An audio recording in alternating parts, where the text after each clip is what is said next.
আসসালামু আলাইকুম রহমতুল্লাহ বরকাত।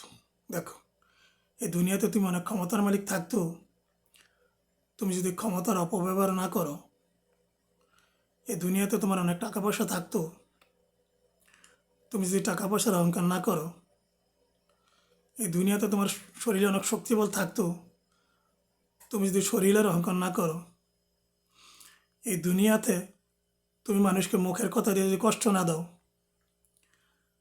তোমার যদি আত্মীয় স্বজনের সাথে ভালো সম্পর্ক থাকে, তোমার পাড়াপড়শির সাথে সুসম্পর্ক থাকে, তাহলে তোমার জন্য রয়েছে উত্তম প্রতিদান। তুমি চাও না হাসরের মাঠে আল্লাহ নবী তোমার জন্য সুপারিশ করুক? তুমি চাও না জান্নাতে তোমার জন্য একটা ঘর হোক? তুমি চাও না জান্নাতের হাউজে কাউসারের পানি পান করতে?